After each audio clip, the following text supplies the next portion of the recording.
Sir नमस्कार. नमस्कार sir. नमस्कार बंधू भगिनींनो. सध्या आपल्या या पुरोगामी महाराष्ट्रामध्ये काय काय होऊ लागलेलं आहे, विश्वास बसत नाही अशा घटना या घडत आहेत. बुवाबाजी ही मोठ्या प्रमाणात वाढते आहे. याला खतपाणी कोण घालतं आहे, याच्या पाठीमागं कोण आहे, हेही आता लोकांना कळू लागलेलं आहे. पण हे का होत आहे, याचं काय नेमकं कारण आहे, तेही आपण जाणून घ्यायचं आहे. महाराष्ट्र अंधश्रद्धा निर्मूलन समितीनं अतिशय मोठ्या प्रमाणामध्ये जवळपास 30पेक्षा अधिक वर्ष, 35 वर्षापेक्षा अधिक काळापर्यंत मोठ्या प्रमाणामध्ये अंधश्रद्धा निर्मूलनाचं कार्य या महाराष्ट्रामध्ये केलेलं आहे. याचे साक्षीदार तुम्ही आहात, आपण आहोत, आम्ही आहोत. डॉक्टर नरेंद्र दाभोळकर सर यांच्या खांद्याला खांदा लावून त्यांनी अतिशय समर्थपणानं ही चळवळ अतिशय नेटानं ही पुढं आणली. त्यामध्ये अविनाश पाटील सर असतील, माधव पावगे सर असतील, आणखी काही महिनी संजय बनसोडे, सध्या संजय बनसोडे आहेत. हे सर्व हे कार्य करतायत, हे सामाजिक नेतृत्व करतायत. आपल्या जणू काही महाराष्ट्राचं ते नेतृत्व पुरोगामित्वाचं करतायत.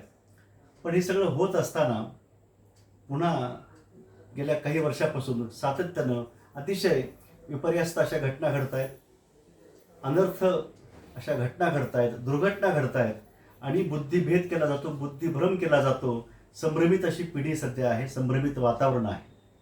रोज ठरवून एखादी घटना घडवणं, तशा बातम्या आणणं जणू काही ठरलेलंच आहे. प्रत्येक वर्षाचं, प्रत्येक दिवसाचं असं वाटावं आणि ते फक्त बघत राहणं आपल्या हाती आहे असं वाटतं की काय. मग अशा या वातावरणामध्ये आपण सत्य काय आहे हे जाणून घेतलं पाहिजे.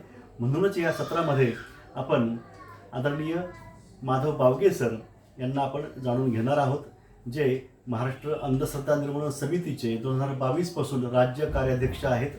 गेल्या 35पेक्षा अधिक वर्षापासून समर्पित कार्य त्यांनी केलेलं आहे आणि 2025 पासून ते महाराष्ट्र अंधश्रद्धा निर्मूलन समितीचं राज्य अध्यक्षपद जे आहेत, अतिशय समर्थपणानं ते या पदाला न्याय देत आलेले आहेत.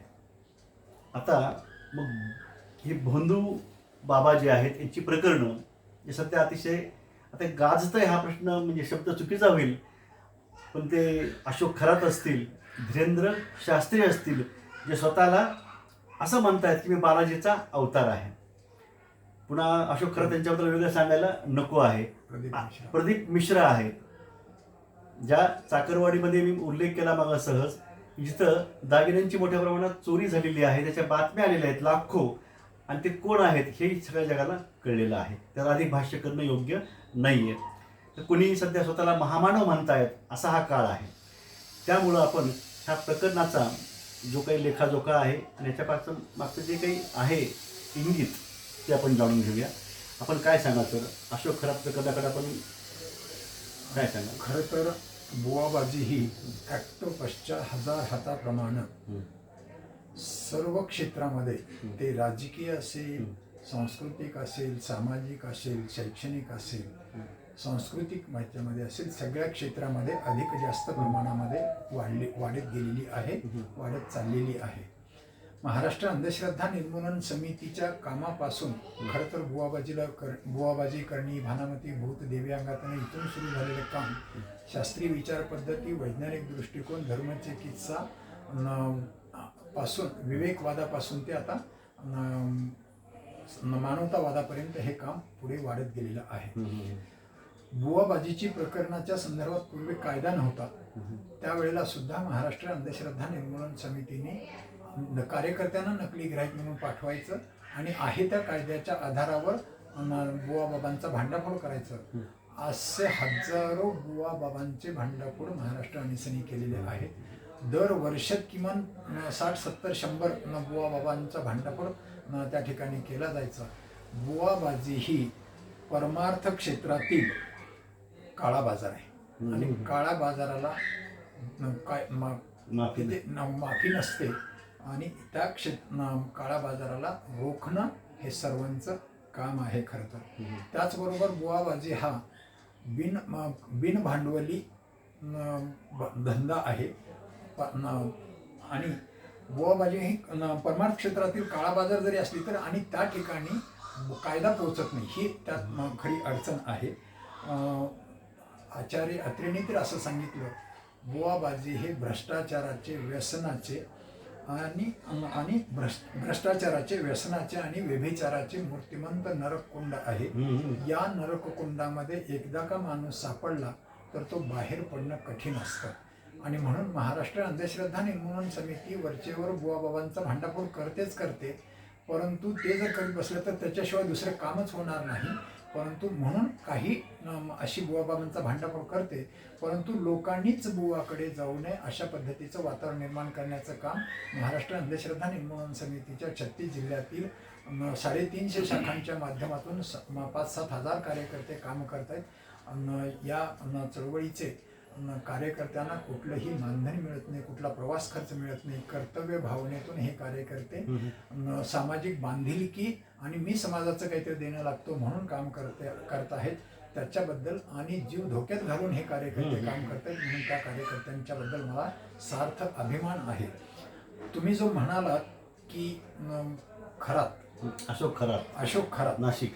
अशोक खरात हा ज्योतिष सांगण्याच्या माध्यमातून तो ज्योतिष सांगायचा आणि महिलांना बरेचसे सगळ्यात जास्त प्रश्न हे महिलांचे असतात, अडचणी महिलांच्या असतात आणि त्या सोडवण्यासाठी म्हणून बुवाबाबांकडे जातात आणि त्याचा गैरफायदा घेऊन असे बुवाबाबा हे मांत्रिक लोक हे महिलांचं लैंगिक शोषण करतात. याच्याबद्दल तो ज्योतिष सांगायचा. ज्योतिष म्हणून जादूटोणाविरोधी कायद्यामध्ये ज्योतिष हा विषय घ्यावा अशा पद्धतीची आमची मागणी होती, परंतु त्यावेळेला त्याच्यामधून ती वगळली. आता सरकारला आमचं म्हणणं आहे की जादूटोणाविरोधी कायद्यामध्ये अमेंडमेंट करावे आणि त्याच्याबद्दलचे नियम लवकरात लवकर करावेत आणि त्याच्यामध्ये ज्योतिष हा विषय त्याच्यामध्ये घालावा. आणखी काही विषय आहेत अशी ते महाराष्ट्र आणि NSC चर्चा करून त्याच्यामध्ये ॲड करावेत अशी आमची मागणी आहे. बुवाबाजी हा मानवी समाजाला लागलेली कीड आहे आणि ती एवढी मोठ्या प्रमाणात आहे की पिढ्यानपिढ्यापासून ती सातत्याने पुढे चालली आहे. आचार्य अत्रेंनी सुद्धा केडगावच्या महाराजांचं प्रकरण काढलं आणि त्यांनी एक नाटक लिहिलं तिथं, बुवा तेथे बाया. त्यांचं पूर्ण हे आहे ब्रह्म तेथे माया, वृक्ष तेथे छाया आणि बुवा तेथे बाया हे त्यांनी नाटक लिहिलं. आणि तिथलं प्रकरण जर ते सांगायला गेलं तर असं खूप त्याचं खोलात जाऊन शिकलेली लोक, उच्च शिक्षित लोकसुद्धा अशा ह्याला बळी पडत आहेत. त्याच्याबद्दलचं गांभीर्य वाटतं. महाराष्ट्र अंधश्रद्धा निर्मूलन समिती सातत्यानं ह्या बुवाबाजीच्या विरोधामध्ये काम करते.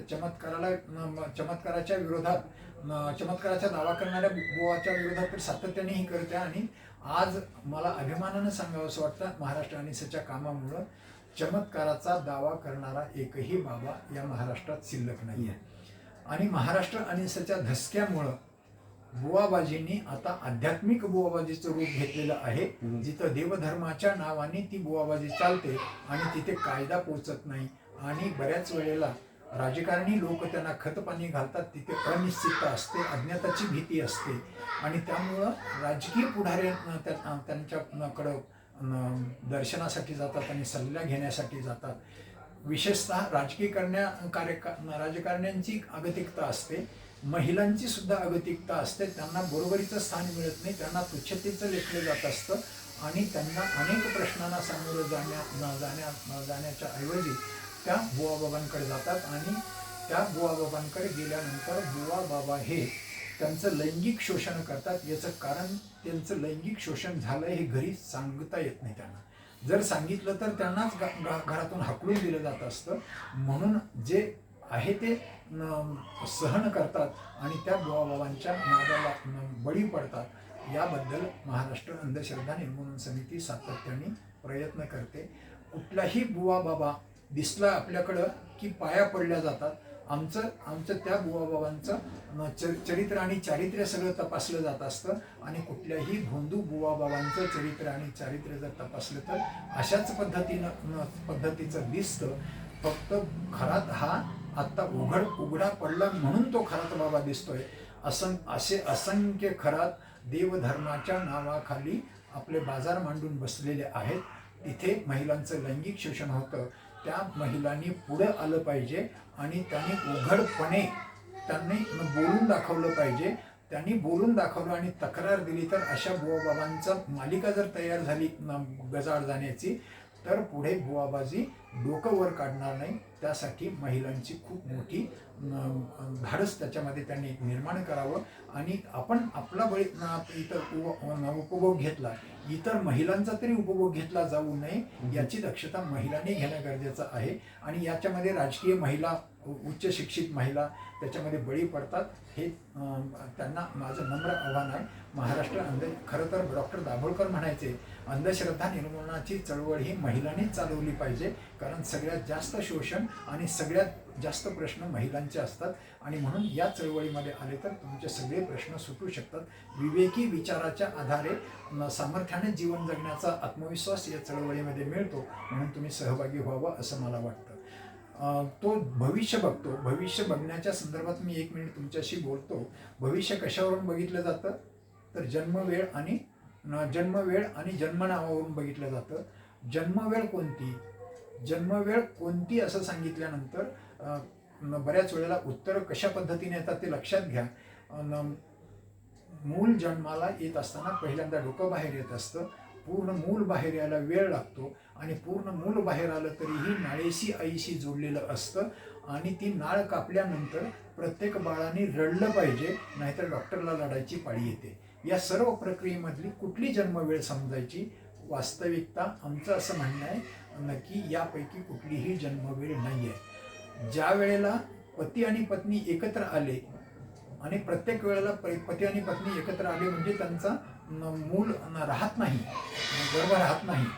ज्या वेळेला स्त्री बीज आणि पुरुष बीज फलित झालं त्यावेळेला त्याची जन्मवेळ आहे आणि ती त्या नवरा बायकोला सुद्धा माहीत नसते. त्यामुळं ज्या इमारतीचा पाया एवढा कच्चा आहे, ती इमारत पुढे पक्की कशी राहू शकेल याचा लोकांनी विचार केला पाहिजे. आणि त्या जन्मवेळेच्या संदर्भामध्ये त्या पत्रिकेमध्ये काय सांगितलं जातं, सूर्य हा ग्रह आहे सांगितलं जातं.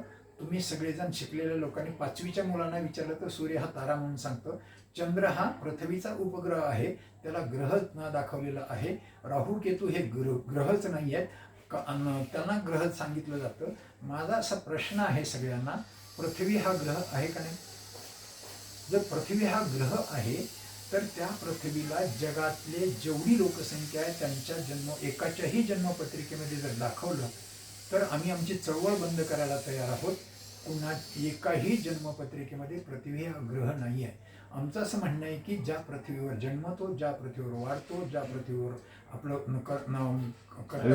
आयुष्य हे करतो आणि मेल्यानंतर सुद्धा तिथेच जावं लागतं, ज्या पृथ्वीवर आपण राहतो त्याचा आपल्यावर काहीच परिणाम होत नाही. आणि आपल्यापासून सरासरीने 150 कोटी प्रकाश वर्ष दूर असलेल्या ग्रहांचे आपल्यावर परिणाम होतात हे मानणं म्हणजे किती बिंडोकपणाचं आहे. आणि शिकलेली डॉक्टर, इंजिनियर झालेली लोक सुद्धा या पद्धतीचा विचार करतात. म्हणून त्यांचा मी जाहीर निषेध करतोय. शिक्षण हे मूल्य परिवर्तनाचं साधन आहे आणि त्याला असं गुंडळून अशा पद्धतीने जर केलं तर मग अशा पद्धतीने बुवा बाबा अधिक जास्त फोफवले जातात. दुसरा तुम्ही उल्लेख केला बागेश्वर बाबा. बागेश्वर बाबाला तो मिसुंड फुटल्या नाही त्या पोराला, बागेश्वर बाबा. अच्छा, हा बागेश्वर बाबा. आणि तो बाबा त्याला बालाजीचा अवतार तो समज. धीरेंद्र शास्त्री तर त्यालाच बागेश्वर बाबा म्हणतात. तर त्यांना आमचं जाहीर आव्हान आहे. त्यांना आमचं जाहीर आव्हान आहे. त्यांनी ज्या ह्याच्यामध्ये पर्ची काढली जाते, तिथे 1.5 लाख लोक असतात, त्यांच्या सगळ्यांच्या पर्ची काढल्या जात नाही. त्यापैकी 5,000 लोकांच्या पर्ची काढल्या जातात. त्याची एक टॅक्ट आहे, मोडस ऑपरेंडिस आहे आणि ही सगळी माहिती अगोदरच त्यांच्याकडून घेतली जात असते आणि ती वेगळ्या पद्धतीने काढली जाते. तशा पद्धतीचे प्रयोग आम्ही सुद्धा करून दाखवतो. शिवानी शर्माने सुद्धा त्याच्याबद्दल तिला चॅलेंज दिलं होतं, त्यांनी ते स्वीकारलेलं नाही. महाराष्ट्र अंधश्रद्धा निर्मूलन समितीने नागपूरमध्ये त्यांना जाहीर आव्हान दिलेलं होतं. त्यांच्या विरोधात पोलिसात तक्रार दिलेली होती आणि त्यांना त्याच्यानंतर रजिस्टर एडीने त्यांना जाहीर आव्हान पाठवलेलं आहे. त्याचं उत्तरही तो देऊ शकला नाही. कारण आमचं असं म्हणणं आहे, औरंगाबादला सुद्धा धीरेंद्र शास्त्री ज्यावेळेला येणार होते त्यावेळेला देशाचे अर्थ राज्यमंत्री भागवत कराड त्याचे संयोजक होते. त्यांना सुद्धा आम्ही जाहीरपणे हे केलं होते की तुम्ही अशा भोंदू बाबाच्या पाठीमागं लागून लोकांची फसवणूक होण्यापेक्षा लोकांना विवेकी बनवण्याचं काम केंद्र आणि राज्य सरकारचं असताना आपण या पद्धतीने करताय.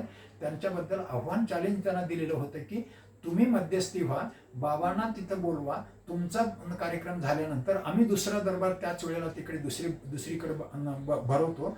त्या दरबारामध्ये त्यांना अचानक आणावं आणि त्यांनी त्यातून पर्ची काढावी. आम्ही आमची चळवळ बंद करून करायला तयार आहोत आणि त्याचे प्रचारक व्हायला तयार आहोत. परंतु त्यांनी ते आव्हान स्वीकारलेलं नाही. माझी जनतेला विनंती आहे की कुठल्याही भोंदू बुवा बाबांना तुम्ही चॅलेंज करा, चॅलेंज करा, प्रश्न विचारा. प्रश्न विचारणाऱ्याला तर हाकलून दिलं जातं, नाहीतर बाबा तर पळून जातो. धीरेंद्र शास्त्री अशीच पळ काढतो शेवटी जिथं चॅलेंजचा प्रश्न येतो त्यावेळेला. तिसरा बाबा तुम्ही सांगितला प्रदीप मिश्रा, जो व्हिडिओच्या माध्यमातून, यूट्यूबच्या माध्यमातून गावागावातल्या महिलांचं डोकं खराब करून टाकलेलं आहे. तो असं म्हणतो की रुद्राक्ष घेतला आणि त्याची जर विशिष्ट पद्धतीनं पूजा केली तर तुम्ही कुबेर व्हाल, कुबेराच्या तिजोरीतलं धन सगळं तुमच्याकडे येईल, अशा पद्धतीनं तो सांगतो.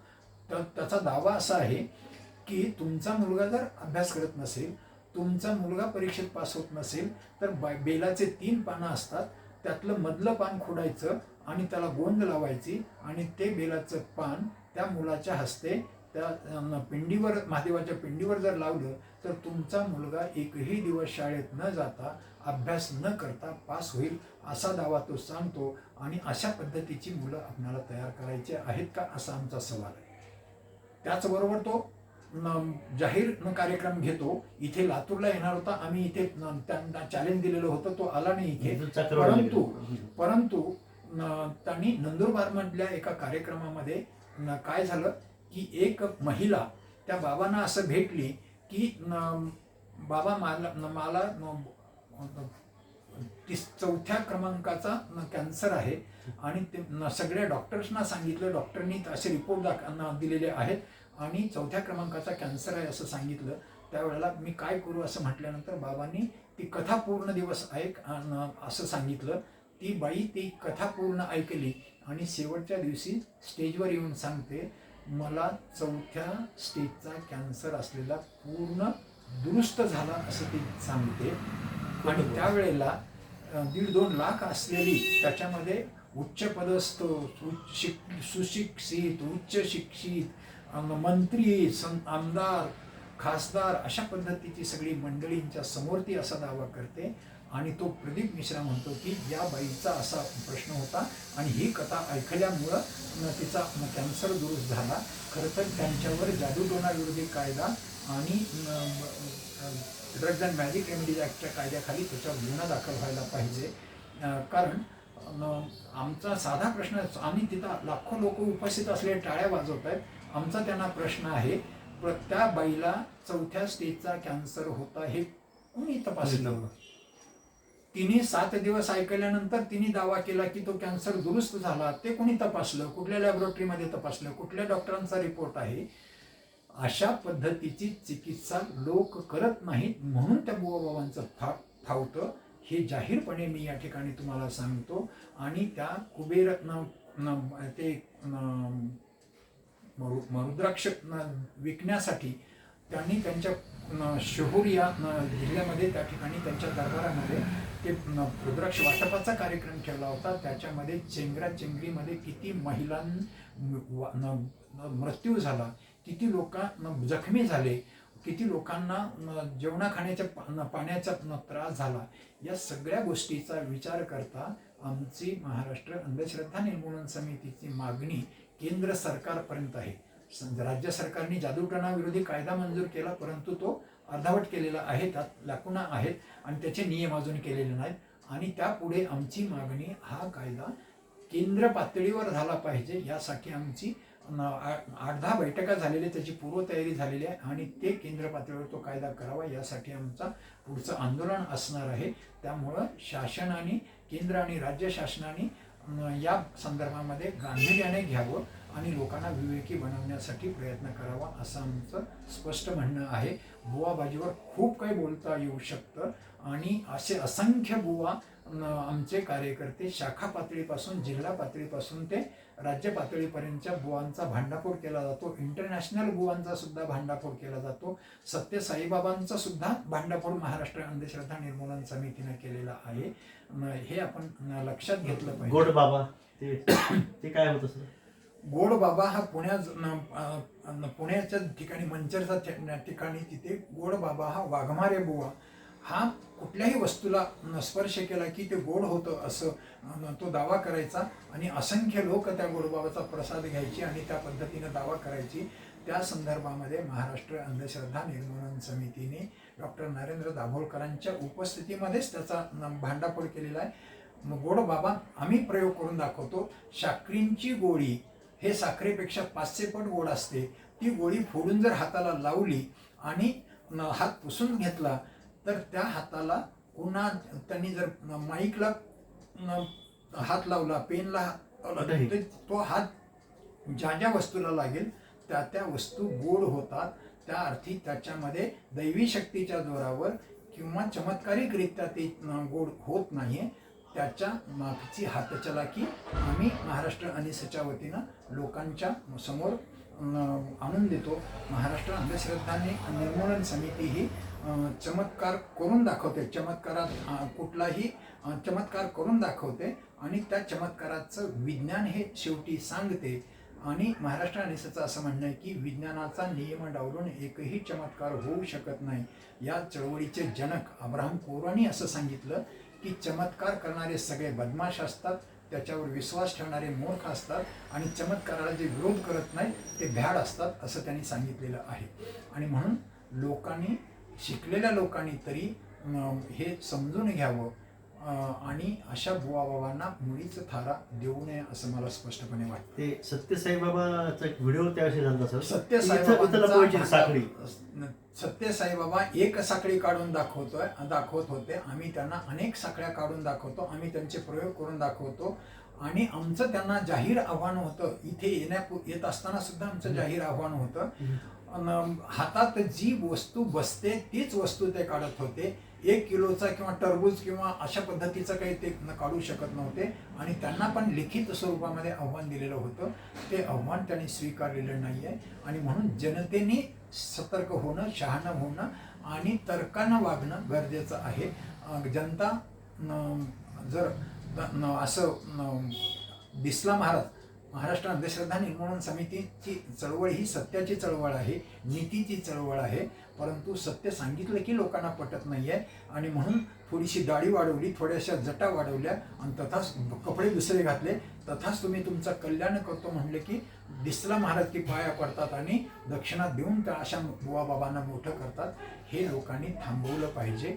शिक्षित लोकांनी, महिलांनी, युवकांनी हे थांबवलं पाहिजे असं आमचं म्हणणं आहे. सत्य साईबाबांची आणखी एक गोष्ट त्यात घडली होती की त्यांचं जे पुट्टी ते गावाचं नाव त्यांचं आहे, असंच साऊथमध्ये आहे ते. तिथल्या दवाखान्यामध्ये किडनीचं रॅकेट हे चालतं आणि कित्येकाने त्याचं ते त्या संदर्भात महाराष्ट्र अंधश्रद्धा निर्मूलन समितीच्या लातूर जिल्हा शाखेने त्याचा पूर्ण भांडाफोड केलेला आहे. भातखेड मधल्या एका तरुणांची, एका वडिलांचे, त्यांची किडनी त्या ठिकाणी बालाजी करवंदे, त्याच्या वडिलाची किडनी त्यांची काढून घेतली गेली आणि ती किडनी विकली गेली आणि त्यांना पुन्हा त्रास व्हायला लागल्यानंतर तुम्ही जागा बदला, तुम्ही गावाकडे गेल्यानंतर तुमचं दुरुस्त होईल म्हणून सांगितले. त्यानंतर ते गावाकडे आल्यानंतर त्रास वाढला. उदय देशपांडे यांच्या हॉस्पिटलमध्ये ते ॲडमिट झाले. उदय देशपांडेंनी सांगितलं की याच्याबद्दलची टेस्ट करून घ्या, हॉस्पिटलमध्ये टेस्ट करून घ्या किडनी रोपणाची शस्त्रक्रियाबद्दलची. आणि त्यांनी विवेकानंदमध्ये आणि MIT मध्ये दोन्ही ठिकाणी टेस्ट केली. त्यांना किडनी रोपणाची शस्त्रक्रियाच झाली नाही.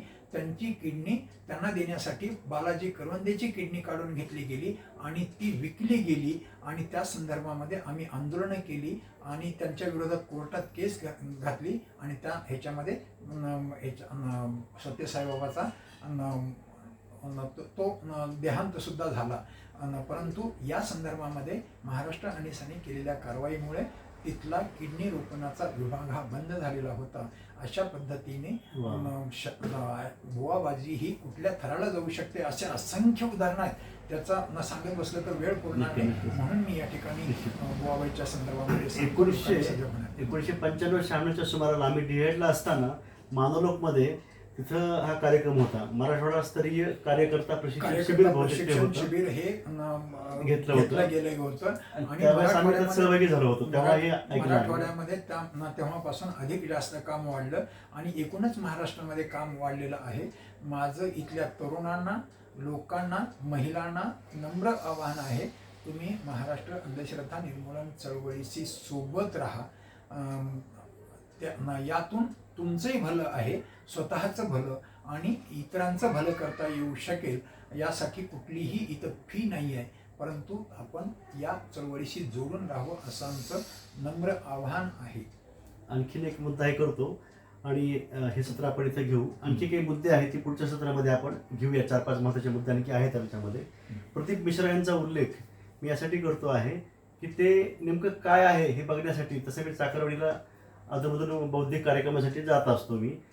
तिथं जेव्हा मी पाहिलं असंख्य लोक, लाखो लोक तिथं आले होते. तिथली बिस्किट पुड्यापासून तिथे जी काही विक्री होती ही सगळी यंत्रणा त्यांनी सोबत इथून आणलेली होती.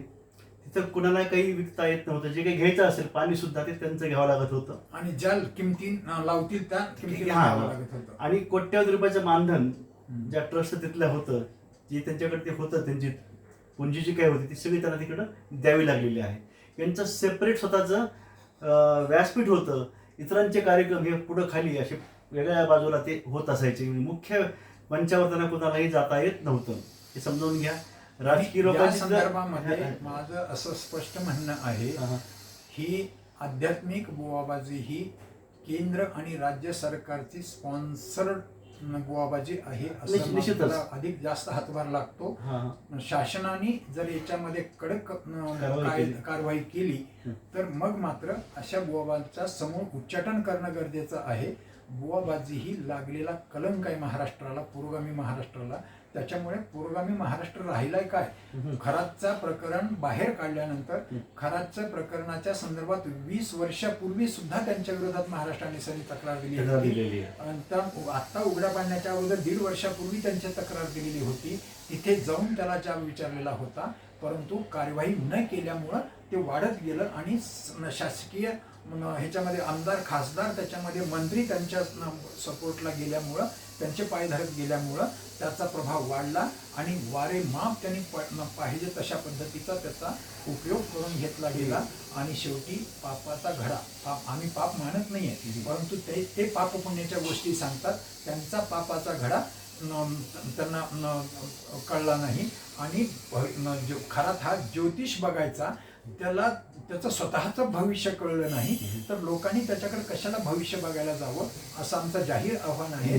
एकदा खरातचं प्रकरण उघड्या पडल्यापासून आतापर्यंत या 1-1.5-2 महिन्याच्या आतमध्ये 35-38 बुवाबाबांचा भांडाफोड महाराष्ट्र अंधश्रद्धा निर्मूलन समितीच्या कार्यकर्त्यांनी केलेला आहे. आता तरी समाजाने, जनतेने जागं व्हावं, डोळे उघडावे आणि याला अशी बुवाबाजी पूर्णतः समूळ उच्चाटन करण्यासाठी सहकार्य करावं. त्यासाठी फक्त हे महाराष्ट्र अनिसचं एकट्याचंच काम नाही आहे. याच्यामध्ये पोलीस यंत्रणेचं आहे, वेगवेगळ्या संघटनांचं आहे, महिला संघटनांचं आहे. या सगळ्यांनी मिळून आपण ही बुवाबाजी संपुष्टात आणण्यासाठी प्रयत्न करूया आणि त्यासाठी शासनाने केंद्र पातळीवर कायदा करावा अशी नम्र विनंती करतो. या कायद्याच्या संदर्भात एक सांगायला हरकत नाही की दक्षिण आफ्रिकेमध्ये युगांडा या देशामध्ये, युगांडा देशामध्ये अशाच पद्धतीनं अंधश्रद्धेतून आपल्याकडे जसं बकऱ्या कोंबड्याचा बळी दिला जात असतो देवी देवतांच्या नावावर, तशाच पद्धतीनं लहान मुलींचा बळी दिला जायचा. आणि त्यावेळेला तिथला अतिकू नावाच्या खासदारांनी महाराष्ट्र अंधश्रद्धा त्याचा शोध घेतला. त्यांना कायदा करायचा होता. सगळ्या वेबसाईट शोधल्या त्यांनी आणि भारतामध्ये महाराष्ट्राने मंजूर केलेला कायदा त्यांना निदर्शनास आला आणि त्यामुळे त्यांनी महाराष्ट्र अनिसला संपर्क केला आणि याच्याबद्दल महाराष्ट्र अनिसने कायद्याचा ड्राफ्ट करून दिला का शासनाने कायद्याचा ड्राफ्ट केला, तो कायदा करण्यासाठी काय प्रोसिजर केलं याच्याबद्दल आम्हाला कळू शकेल का? आणि त्यांना आम्ही सांगितलं जरूर आम्ही सगळी माहिती देऊ आणि आमच्या लिगल सेलने त्याच्याबद्दलची सगळी माहिती तयार केली आणि त्यांना पाठवली. त्यावर दक्षिण आफ्रिकेतल्या युगांडा देशामध्ये जादूटोणा व नरबळी विरोधी कायदा मंजूर झाला आणि त्यांनी महाराष्ट्र अंधश्रद्धा निर्मूलन समितीचं त्या संदर्भामध्ये आभार मानलेलं आहे. म्हणून महाराष्ट्र अंधश्रद्धा निर्मूलन समिती ही महाराष्ट्रातच नाही, देशात आणि देशाबाहेर आंतरराष्ट्रीय पातळीवर पोहोचलेली हे संघटना आहे. आपण त्यासाठी सहभाग नोंदवावा आणि अशी मी नम्र विनंती करतो. निश्चित सर, आपण मग उल्लेख केला सर की हे शासन प्रायोजित सगळं चालू की काय, जसे दुर्घटना होत्या तसं हे बंधू भावांना पोहोचणं, एकीकडे न पोहोचायचं, कमाई अप्रत्यक्षपणे होत राहते आणि पुन्हा प्रकरण उघड करून पुन्हा आणखी जास्त कमाई करायची काय, असं लोक सध्या बोलतायत. तसं होत असावं. वेगवेगळे प्रकरणं सध्या चालू आहेत. विद्यार्थ्यांच्या संदर्भातले काही प्रकरणं सध्या चालू आहेत, ते आपण पाहत आहोत. त्यामागं सुद्धा हेच इंगित असावं. आणखी एक भाग तो तेवढं सांगतो आणि आपण समोर थांबूया.